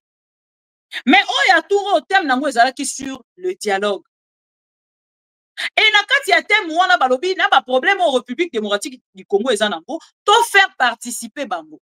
Parce que déjà Congo est participaka. Et qu'on s'attend monsieur qu'on préparer bango vers le dialogue parce que tabou mbeke ça la dialogue. Mes chers amis, beaucoup d'anciens chefs de l'État baza kuna sur place. Ba ancien ministre, na ba ministre d'État, baza kuna ya bamboka nyonso ya Afrique. Oh, communauté internationale, baza na bato baza ko participer kuna. Union européenne, baza na bato ba ko participer kuna. Donc ba bengi bango po ba kende ko réfléchir, ba bengi ngo réflexion, voilà. Ba ke ko ça la réflexion. Et ça le quoi ndenge to kende ba conférence na ba université à Minene tout ça et tout. Ok, nous avons une conférence en Belgique, ok, nous avons une conférence. Et ça, c'est là quelque chose. Mais yo ka batoyi de pes. Oh, balingi ba kende ko la dialogue en Afrique du Sud. Non, au dialogue ya tabumbek. Non, dialogue ba désorienter peuple mobiba. Na ba autorité inconsciente, irresponsable.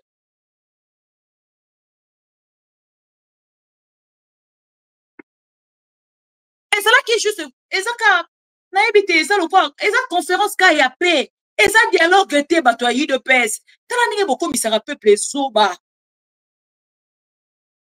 Parce que ne solo là, ndenge ni dialogue et les kakeza le quoi moi préparatif moko boye. Rien à voir avec les dialogues. Mais bango déjà ba yembi. Eh dialogue, dialogue, dialogue, dialogue, dialogue.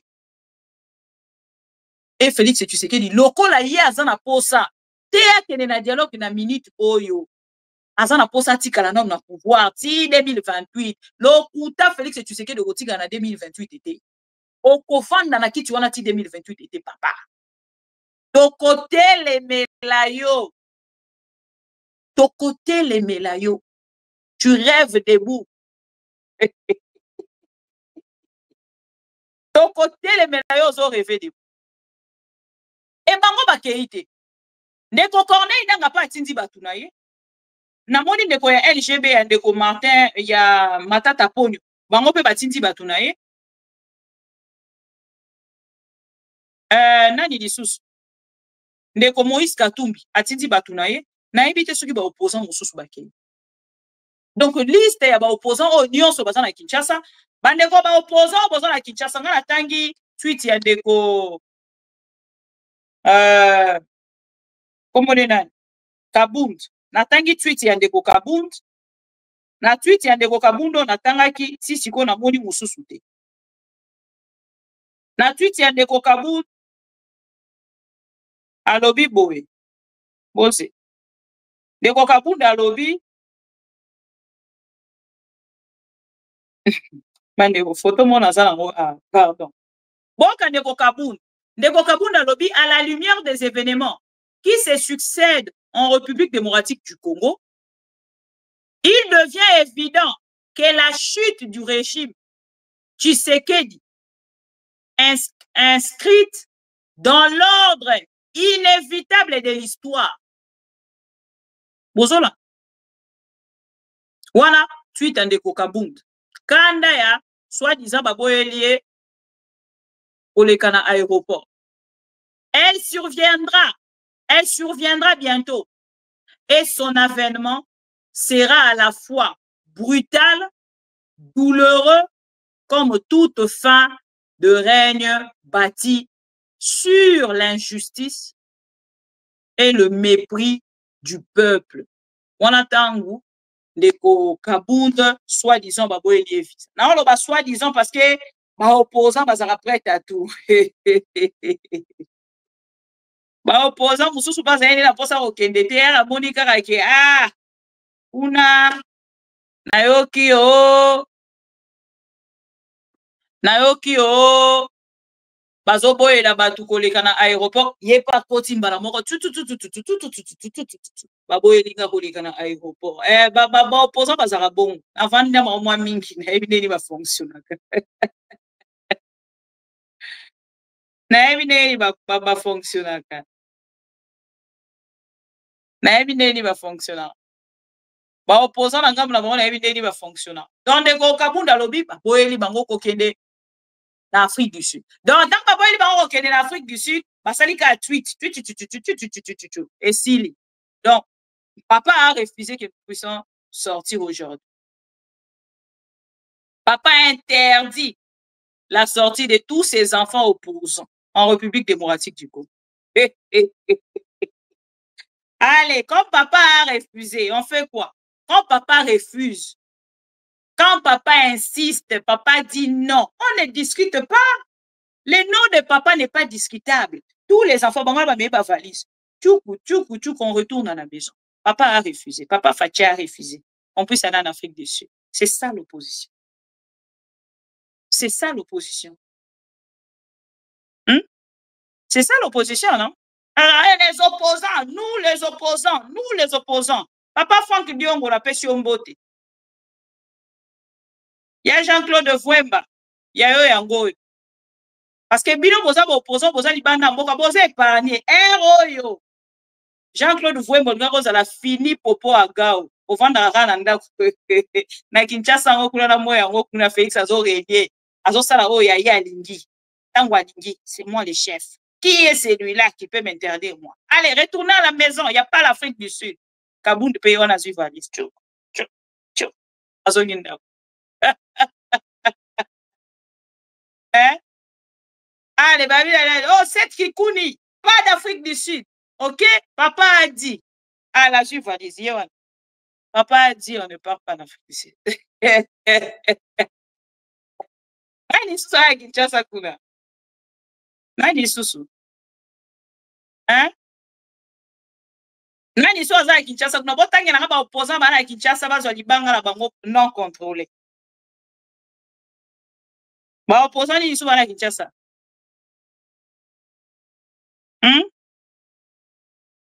Ba opposant ni susu baza kuna. Voilà. Batikala pe su mingi te, ndeko Martin Fayulu nani susu. Nani Délice Sang. Bon, je ne sais pas. Hein? Délice Sang il n'y a pas d'Afrique du Sud. Papa a dit non. Le nom de papa n'est pas discutable. Asu valise tout. Azongindaku, non, papa a refusé. Ah ouais. Ok. C'est fort ça. Dans les opposants, oh, nous sommes en Afrique du Sud. Nazo c'est la vidéo. Natala ba opposant nini bazalaki na Afrique du Sud. Oh, nous sommes en Afrique du Sud à dater d'aujourd'hui. Excusez-moi parce que na moni revendication na binoté. Mouvement na bino à côté les matés, côté les mela. Donc ceux qui na monité. Oh, nous sommes en Afrique du Sud, s'il vous plaît. Oui, ça va communicateur na bino et routine de la vidéo. Pour ceux qui vidéo ezate, bozala ki kunate. Ah, ngalobi na robenga bino les enfants de Félix et Tshisekedi parce que c'est les papas qui décident maintenant. Et quand papa décide, vous de votre côté, vous ne revendiquez pas non plus. Donc moi je reviendrai ici avec des vidéos de présent. Oh, Anamoni déjà l'homme. Moto a stoppé celui-là. Qui est celui-là qui peut m'interdire moi? Ndeko Corneille Nanga. Namoni atindi batu na ye. Namoni atindi batu na ye. Batu ya Ndeko Corneille Nanga. Namoni porte-parole na bango. Thank you very much. We are so grateful to be here today. We thank His Excellency Thabo Mbeki for this initiative. We thank as well the foundation to having us here to discuss peace, especially in our country, Republic Democratic of Congo, in the east part where the DRC government and its forces are killing our civilian population every single day. So we are grateful. We thank the President Thabo Mbeki to have us here to discuss, finally, to have African-led peace solutions. And just once again, Lawrence, what do you make of President Tshisekedi's decision not to come? They say they don't see neutrality from former President Mbeki. What do you make of that step? Yeah, it's dreadful, awful to have another president of the country to deny an invitation for peace. Is really appalling. As Congolese, I can only apologize to President His Excellency Thabo Mbeki and his foundation, because this initiative is very good, needed initiative to find the solutions. Mr. Tshisekedi said that he can't be distracted with foreign negotiations or dialogue, but I know through geography, Washington is not in the DRC. Doha is not in the DRC. They are foreign countries. Why he says he doesn't want to deal with foreign, to be distracted with foreign negotiation. So it means he closed the door to all negotiations. He wants war. This is what he always say from the beginning. There's no negotiation, just war. That's why he went all over the place to get a military to come to support his war-mongering campaign. He came here to South Africa to seek the help of South African army. He went, he get a mercenary. So Tshisekedi doesn't want peace. He wants war. And we've been saying this for long. We need peace. We want to discuss. So everywhere they're discussing peace and security for DRC, we are there. So this is why we are here, our presence are here. Lawrence, before I let you go, let's talk about the situation in the eastern parts of DRC. Firstly, the humanitarian crisis, but you've captured swathes of territory in this part of Congo. How is the current situation there?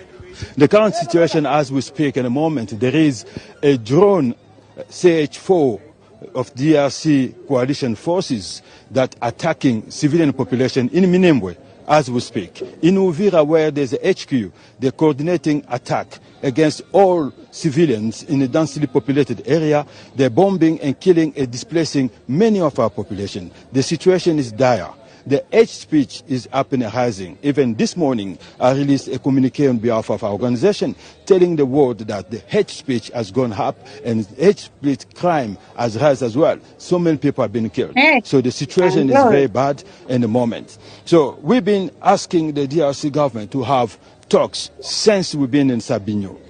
They attack us, we protect ourselves, we protect the civilians. You know, when you protect the civilian, you need to set up a perimeters, security perimeters. We did that in Bunagana. We did that in Rutshuru until we end up in Goma and Bukavu. Right now, as I'm speaking, Uvira is become a zone where the DRC government operates against the population, and that must stop immediately. The hate speech is so much, and people are getting killed because of their look, because of their face, because they are Banyamulenge.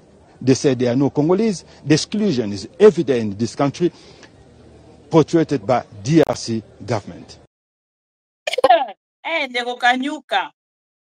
Angla ngopende ngo memeli ngona anglo ngana lobaka e compliqué nga. Maningana interpréter mais ba mot moi mingi is beginning is belé à comprendre. En fait, ce qu'on a dit Ndeko Kanyuka, le porte-parole, il y a AFC M23. Nakatia a expliqué le pourquoi bango baye. Na mwende de kolabiso moko a aidé awa. Alobi ezali bango baye ezali une bonne initiative.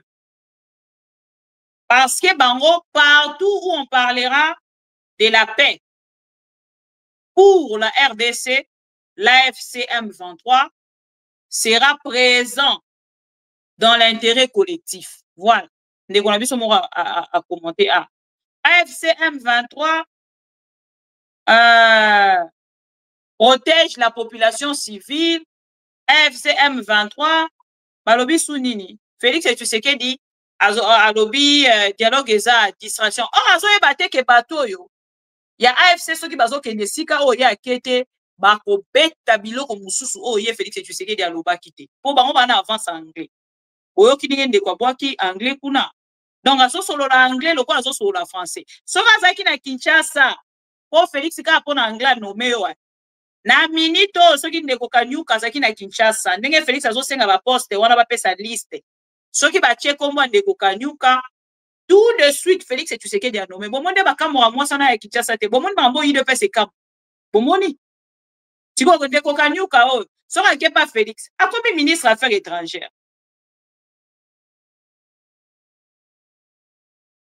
Very easy Olis very easy wana ozolo bango po moni kaka na lobi na yebi te to ozolo ba very easy parce que yo yebi it not easy it donc Kanyuka soki ake Kinshasa lelo Félix Tshisekedi akoki nommé ministre affaires étrangères po alenga anglais boyoka anglais Félix Tshisekedi aloba non na Afrique du Sud boyoka ka anglais Félix. Donc Félix Tshisekedi ndenge aza na complexe ya langue. Donc lelo pona bango compétence ya mwasi wana batia Thérèse Kaikwanga wana batie kaka pona anglais ndenge alobaka anglais lokola Kanyuka boye bazue ba commission wana akomi na ye ministre affaires étrangères obakisi na pembe na ye ndenge aza métisse ebala ni mbala moko esali compétence et pas Félix Tshisekedi bozomona niveau ya mutu. En anglais, ça parmi ba langue, il y a business. Parmi ba langue, dans le monde. Même il est président de la République, il a droit à na 7 ans, Félix Tshisekedi a salé à l'école à anglais. Kabila que vous avez insulté hier. Kabila a école qui français. Kabila va dire français bien te. Mais les lorsque qui Kabila dit que français n'a qu'à interview, oyo qui peut l'obiter mouto ya ça na volonté. Félix a la volonté y est non côté ka ko yiba mbongo ko. Sko bakangi porte na ba opposant ba bimate. C'est mes enfants. Kabila luka ba opposant na yo oyo kuno ko sanga na bango. Katabumbe ki luka ba opposant na yo oyo ko bengisa kuna. Est-ce que c'est normal? Est-ce que c'est normal? Bouye bisanga chers amis. Est-ce que c'est normal? Un président non seulement incompétent azana ba incohérence ebele oyo lelo komisa biso na point ya koloba kazali liboma. Félix est un fou. Excusez-moi, mais c'est le mot oyo ezali ko convenir na Félix Tshisekedi. Un fou oyo kaka fou ya mutu ali liboma. Ne Félix Tshisekedi. Voilà chers amis, oyo na kokai ko partager bino na makambo eleki mokolo ya lelo. Ba opposant mingi lelo ba yambamaki na Jean-Pierre Lacroix. Jean-Pierre Lacroix aza na Kinshasa et aleka ki bongo epa ndeko Martin Fayulu akutana ki bongo na ndeko amona ki ba opposant ayambi mingi ba opposant akutana ki bongo na ndeko Jean-Marc Abound nde la moni vidéo on a proposé bino bolanda à travers cette émission Yamokolo Yalelo. Bon, c'est là, pardon. Neko Jean-Marc Abound. Oh là là. Voilà. Jean-Marc Abound. Voilà. La dynamique locale, c'est-à-dire les acteurs locaux de la société civile, les chefs coutumiers et les autres qui sont dans des contrées au service de l'insécurité. Donc, il doit y avoir une action plutôt holistique pour réellement arriver à cerner le vrai problème. Et c'est ainsi que, parmi les causes profondes, nous avons cité la mauvaise gouvernance, qui est une cause de tout ce que nous vivons aujourd'hui comme insécurité. L'injustice sociale, l'absence ou l'incapacité, que ce soit de l'ONU et du gouvernement congolais, à réinsérer les combattants armés. Parce que si ce processus ne réussit pas, celui qui était combattant hier, aujourd'hui, que sa réinsertion n'a pas réussi, il va retourner dans la brousse et quoi, donc les exactions vont continuer. Concernant le processus de Doha et de Washington, nous lui avons fait savoir que il faut commencer par quelque part. Donc, nous, Alliance pour le changement et Coalition de la gauche congolaise, nous avions suggéré un dialogue à double niveau. C'est-à-dire qu'un dialogue au niveau international qui devait concerner la République démocratique du Congo et le pays voisin impliqué dans tout ce qui se passe à l'est du pays. Et là, nous citons le Rwanda et l'Ouganda. Malgré que le pouvoir en place ne veut pas parler de l'Ouganda, mais nous estimons que l'Ouganda est totalement impliqué dans tout ce qui se passe à l'est du pays et qu'il doit y avoir un dialogue sincère entre Kinshasa et Kampala.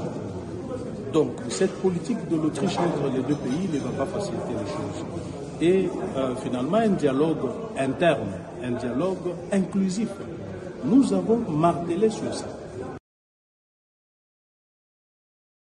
Boyoki ndeko Jean-Marc Abound, so boyoki atane elobela ndeko Jean-Marc Abound, bo comprendre que aolinga loba maopanga papa. Elobelika ya ndeko Jean-Marc Abound, aopanga papa. Jean-Marc Abound ngana yeba ki soki azui parole. Abane koloba boye te. À l'époque ya Kabila, Jean-Marc Abound dans l'opposition, ya mutukuta azale na mbongo te lelo akomi na mbongo. Azale na te uniforme te lelo komi na te uniforme. Azale ka na babenga onini moniere na ye wana nde kolata kala wana ezalaki ata ya bote boye te mpona ntango wana babanda kolata mingi ya noir parce que omoni possibilité ezalaki mingi te il faut kolata ya noir okolata ngo ata 3 jours lelo ndeko Jean-Marc Abound akomi kolata ya pembe. Mais ndeko Jean-Marc Abound devant la caméra il y a Radio Top Congo yokanga sur Radio Top Congo chaîne ya nani Radio Colline Radio Okapi ndeko Jean-Marc Abound akokoloba te botala ndeko Jean-Marc Abound. Est-ce que boyoki interview ndeko Jean-Marc Abound? Qu'est-ce que vous avez compris? Et naza koyebisa bino ake papa kangeli bango na ndako alobi bakobima te mpo bakende Afrique du Sud batrouva yango normal. Boyoki ye ata a revendiquer sur yango. Boyoki ye a revendiquer. Boyoki ye a na vidéo a réclamer. Mais tweet tellement texte ezara facile. Boyebi position mutazo kokomela te. Tant mususu anali na ye atindi petit na ye moko alobi a publier lenga texte wana. Talela kanga ba commentaire ndenge ni ezokende, c'est tout. C'est ça l'opposition actuelle. Et vous allez nous interdire, nous autres, de dire à Nanga avance. Ah ben non. Vous n'allez pas nous interdire de dire à Nanga d'avancer. Parce que tout ça est battu. Opposition nini. Oh, Bozali. Donc, Lélo Félix et tu sais qu'il y a comme opposition moko. Armée. Point barre. Donc, l'opposition. Il y a Samando qui. Félix Azobang Angota. Parce que vous donnez cette opportunité à Félix et Tshisekedi. Et à vous attendre parler. Vous avez déjà dans le programme il y a Jean-Pierre Lacroix. Vous préférez qu'il y ait Jean-Pierre Lacroix que de partir en Afrique du Sud.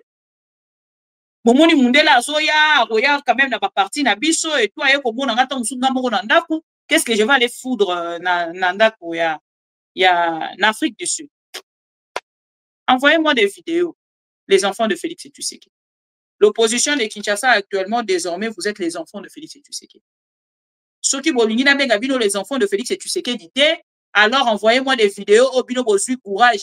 Il y a commis Bimisa le roi congolais à Kinshasa pour aller en Afrique du Sud.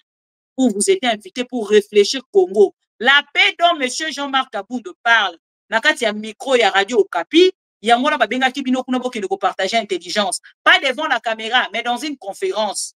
Où on réfléchit sur la paix en République démocratique du Congo. Aussi, intégrer un mot pour vous aider.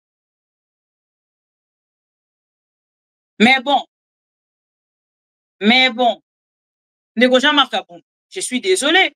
Interview non évité bon. Peut-être vous avez une vivacité pour même que ton sous micro est bien té. Mais ceux qui ont fait interview au Jean-Marc Abound a pesi, ceux qui n'ont zongi na Jean-Marc Abound ngana yebaki. Vivacité au bozalaki na yango. Détermination bozaki na yango. Désolé, laisse tomber. Oh, c'est interview, il faut bobande. Na, on s'allie interview. Mais ça va qui au radio Okapi. Il fallait que vous dénonciez Pemba Moko, Likambo et Afrique du Sud, parce que vous êtes encore à Kinshasa, soi-disant. Mais si ce n'est pas le cas, je reviendrai sur cette émission, sur ces plateaux, pour vous présenter des excuses. Si seulement si, je vois des vidéos, il y a Afrique du Sud. Sur les vidéos Afrique du Sud, des athées, désormais à dater d'aujourd'hui, Borossa et la liste. Delis Sanga, fils aîné. Non, deuxième fils. Non. Martin Fayoulou, fils aîné de Félix Tshisekedi, fils à papa. Bozelinga, deuxième nom. Kabound, fils à papa, Félix Tshisekedi, deuxième fils.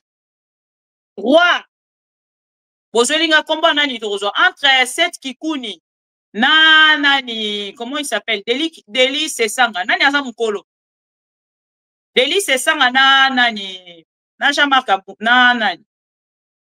Delis Sanga na Seth Kikuni. Seth Kikuni. Non, te tocha Delis Sanga. Amuna na mwa mukolo. Delis Sanga, fils de Félix Tshisekedi. Troisième fils de Félix Tshisekedi. Quatrième. Tozu Shiko Seth Kikuni. Seth Kikuni. Quatrième fils de Félix Tshisekedi. Tozu cinquième. Nani? Bon, olenga nkoy kenda wapio. Olenga nkoy. Les vieux olenga nkoy ya longo opposition. Toto cheka na liste mo. Hein? Il est peste, tension, ça va. Olenga nkoy to cheka na liste, hein? Na pro Congo bolobi nini olenga nkoy. To cheka na liste, hein? Ba opposant ko batikala na Congo ko ba opposant bazala kaka. Moi je suis un peu perdu hein. Na Congo ba opposant bazala kaka. Police tango na mona suki na ngokaka na Seth Kikuni. So ba komo mususu ezabo bakselanga parce que to komi na suka. Delis c'est ça na tché déjà. Donc ba komo na tangeli bino Martin Fayoulou. Oh Prince Penge. Mona suka to bakisi Prince Penge. Prince Penge na Seth Kikuni na Bukolo. Ça c'est une grande question. Prince Penge, j'ajoute qui? Olenga Nkoy, Tobakisi, Tochesko wapi. Ye foto che liboso ya entre Martin Fayoulou na Kaboun, Toche Olenga Nkoy. Siko tozui Prince Penge, Toche mwana suka. Prince Penge, dernier fils de Félix Tshisekedi. Les opposants de papa. Bolodjoa, Bolodjoa. Alain Bolodjoa. Dernier fils. Non, il y a avant-dernier. Alain Bolodjoa avant-dernier. Alain Bolodjoa. Il faut qu'il m'appelle ça. Gabriel Mo qui a comment la pote. Azan Kinshasa. Gabriel Mo qui a comment la pote. Azan Kinshasa, selon les informations, comment la pote. Voilà. Donc, ce qui est l'union soana et l'ingi kolobake, Félix Tshisekedi a kati ba opposant. Aïbisi ba ngale, retourne ba ngala ba ndeko kena ba valise. Ku ba okena aéroport. Ba comme na ba journaliste. Bon moni hein, nesi likaba ba journaliste bo pesa nga 1 minute.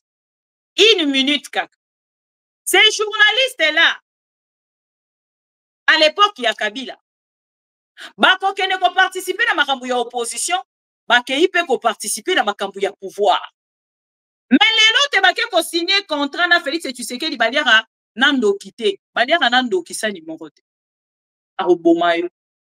A komisi bango nyonso. Bana na ye. Na ba journaliste. Na ba natango Kabila bazaki ba journaliste soit disons professionnels hein, pour bazo critiquer Kabila. Bazo finga Kabila. Ba fingi mwasi ya Kabila. Wana ba bengi bango ba journaliste professionnels. Mais les lots n'anga mouna bango. Professionnalisme na bango tozo bango lisusu te. Professionnalisme na bango toyebi bango lisusu. Bango wana Félix akateli bango lobi aucun journaliste Même soi-disant, votre chaîne est là professionnelle. Top Congo. À Kokendete. Il y a déjà Milongo dans la liste de professionnels. À comment pour Félix? À comment pour Félix? À côté d'ata journaliste mon côté d'Afrique du Sud. Ata soki akei kuna rezo interview nani. Bango nyonso aussi ba boka epe kuna na mpanzi. Ba pesa e Félix. Parce que chaîne ya comment ça la promotion à Félix et Tshisekedi. Vous voyez? Mais l'obi na tango Kabila, bango nyonso ba benga ki bango ba professionnel. Déçu de vous tous. Et à imposer bango nyonso allez. Na ba valise na bango nous partons en Afrique du Sud. Hey, allez, attendez bango hey, bango nyonso. Les opposants, pourquoi vous n'êtes pas venus? Papa a refusé. Papa a refusé. Les journalistes, papa a refusé. Papa a refusé. Triste. Triste pour Félix Tshisekedi et son pouvoir. Chers amis, nous sommes arrivés à la fin, mais je ne vais pas finir cette émission sans pour autant présenter des condoléances à maman Olive Lembe, qui vient de perdre sa mémé. Ndenge biso to bengaka na français na swahili babengaka tate auti ko perdre tate na ye Kio Marie maman ya maman Léonie Kasembe maman ya maman Olive Lembe akufaki depuis mokolo ya lobi na Kinshasa et biso ma mission TV maman Bibi Kapinga to présenter ye ba sincère condoléances na biso loboko na motema. Courage à maman Olive Lembe et à maman Léonie Kasembe oui azali maman Mobo Titope mère biologique ya maman Olive Lembe. En passant, selon les informations, programme essaie bimi pour na bandeko nyonso ba kolinga bongo ko kende ko assister la famille Lembe, famille ya maman Olive Lembe ezali kolela koko na bango so na koloba na lingala mémé na bango ndenge tolobaka na français grand-mère ndenge tolobaka na français to pe tate ndenge balobaka na swahili batalisi programme ya ba obsèques vendredi 5 septembre 2025 20h veillée mortuaire avenue Bandoma numéro 11 quartier Basoko GB commune d'Engaliema. Samedi 6 septembre 2025 à 8h, Barozala. Et Kozala Bongo sorti et recueillement à la morgue de la clinique Ngaliema.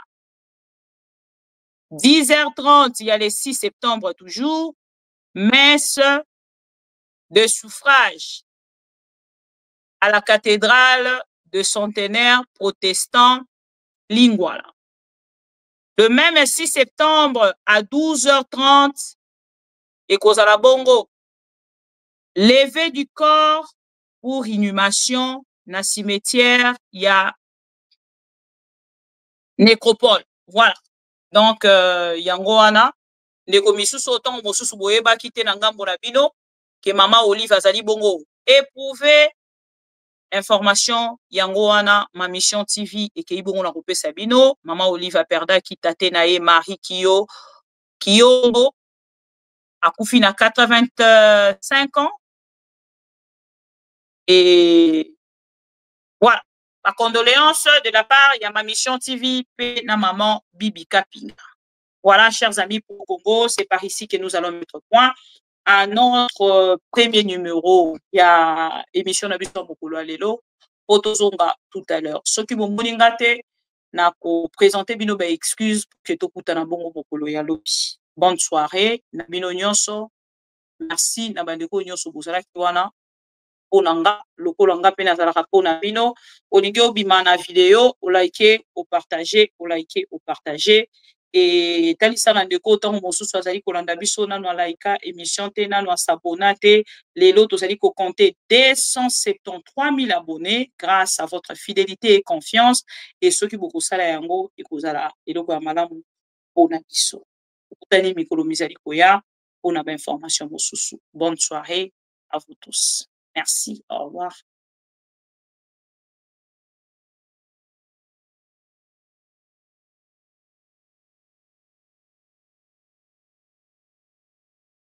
À partir ils ont participé dans le régime Nabiso, tu es bakate que Kozalaka boy. Tu es bakata?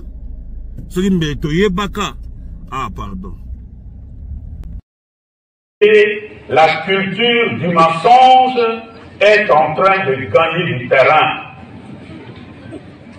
On ment comme on respire au Congo.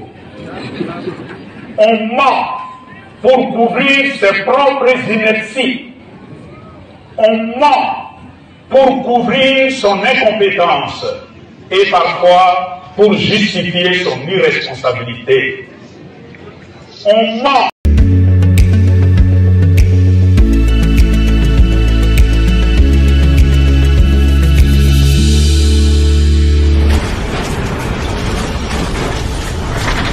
Ma Mission TV,